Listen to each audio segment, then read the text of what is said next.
Emblématique, l'ours brun incarne la nature à l'état sauvage. Tantôt adulé, tantôt traqué, il illustre l'éternelle ambiguïté des relations que l'homme entretient avec la nature, celle de la communion ou de l'exploitation. Il fait face à de diverses pressions telles que la déforestation, la chasse en battue ou encore la perte d'habitat par la construction d'infrastructures. À l'état sauvage, il ne peut être apprivoisé autre que par la force et la torture. Il est libre, fort, instinctif et pur. Il est incorruptible par nature. Son écosystème lui offre tout ce dont il a besoin. Mais vint ce jour où son chemin croise non celui des hommes, mais seulement de quelques-uns, voyant en lui et en sa force un outil de production à exploiter au service de leurs intérêts. Ils n'auront évidemment pas de vue sur lui directement, mais sur sa descendance. Un nouvel être innocent voit alors le jour et ses futurs bourreaux le traquent, le capturent et le mettent en captivité dans ce qui deviendra sa réalité, celle-là même qui lui fera oublier ce sentiment d'éternité, d'indépendance et de liberté qui faisait de lui un être éveillé. Il fera alors l'objet d'une éducation, d'un dogme imposé faisant de cette fiction son monde, de son esclavagiste l'auteur de son histoire, là où il devra apprendre, être contraint, constant, être réprimandé, obéissant, devenir l'extension du pouvoir de ses bourreaux qui le récompenseront en échange d'un travail forcé, qu'ils appelleront devoir. Un univers carcéral s'ouvre à lui, un milieu de contrôle et d'enfermement qui semble n'avoir aucune issue et aucune alternative, autre que de se mettre en danger s'il tentait de fuir. Seulement, ses bourreaux se pensaient invincibles, là où leur plus grande faiblesse était leur mépris et ce sentiment de toute puissance, les rendant vulnérables face à l'imprévisible. Et c'est à force d'humiliation, d'obligation, d'oppression et de violence que son instinct même étouffé reprit le dessus, car il avait compris qu'entre une vie d'esclave et le fait d'être libre quitte à la perdre, un choix s'imposait alors comme une nécessité, un devoir d'ordre moral, pour lui et sa descendance. C'est pourquoi il se souleva, se dressa et attaqua celui qui n'était d'ores et déjà plus son maître, mais un obstacle à franchir entre lui et être libre. Quel être humain sensé pourrait voir en cette captivité une forme de normalité ou de conformisme accepté? Pourtant, vous l'acceptez. Vous acceptez d'être cet ours en captivité, parce que vos esclavagistes vous ont persuadé que votre liberté était un prix à payer au service de leurs propres intérêts. Qu'elle ne pouvait se gagner qu'au travers d'une société régie par des maîtres et des règles qu'ils ont décidées, là où votre seul pouvoir est de vous en détacher pour leur donner, contraint d'être mis sous leur tutelle, devenant l'extension de leur règne. Vive la France!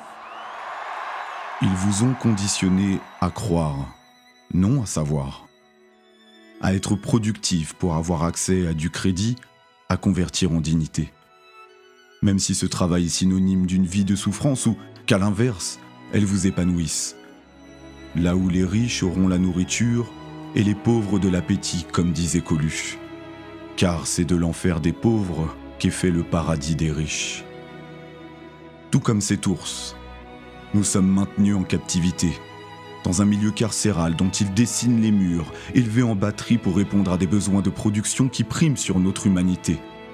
Là où les esclavagistes vous promettront de meilleures conditions d'enfermement, d'élevage et de contrôle. Nous sommes en guerre. Leur but est de vous maintenir dans cette fiction, pour que vous la perceviez comme une réalité et que vous en fassiez la vôtre. Une fatalité qui ne peut être mise en cause.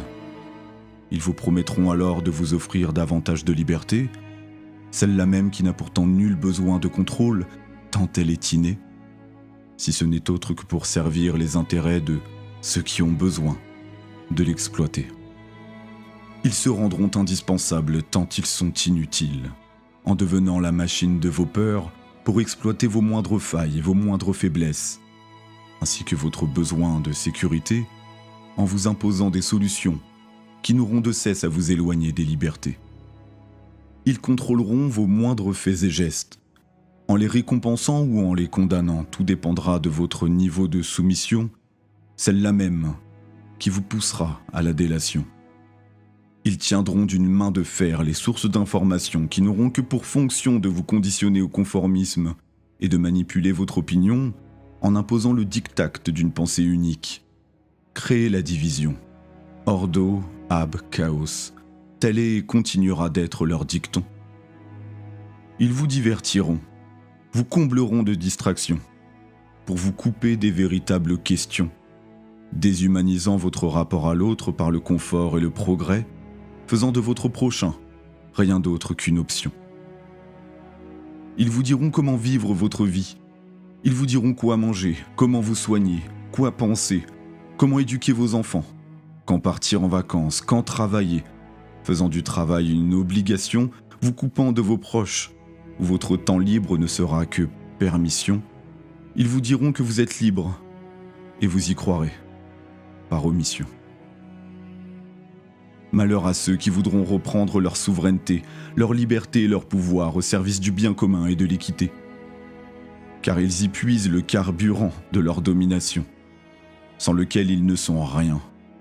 Car vous êtes leur matière première, qu'ils exploitent de la naissance jusqu'à la mort et même après. Ceux qui exprimeront leur indépendance remettant en cause leur nécessité seront qualifiés d'anomalies, de bugs dans la matrice, d'un danger représentant un risque. Ils feront d'eux des exemples à ne pas suivre pour étouffer toute révolte. Ils mettront en scène le spectacle des privilèges pour vous corrompre et nourrir ainsi l'espoir d'avoir plus que les autres. Dans ce monde loterie où ils vous persuaderont que la chance est un facteur que l'on peut déclencher par notre seule et unique volonté, vous rendant de fait coupable de votre situation. Là où vous vous contenterez du pire parce qu'il y a pire ailleurs.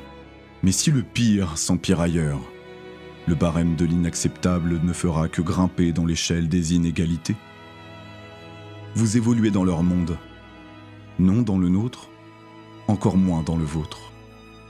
Vous pensez que la singularité des murs de votre prison, de par vos goûts et vos couleurs, détermineront le champ de vos libertés, alors qu'elles ne seront que le fruit des stigmates d'une vie en captivité, au service d'une illusion.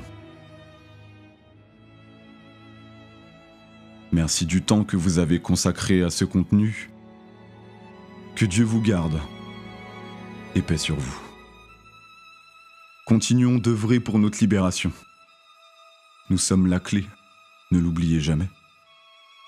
Nous sommes le pouvoir qu'ils craignent. C'était Jeffrey, et je vous dis à bientôt.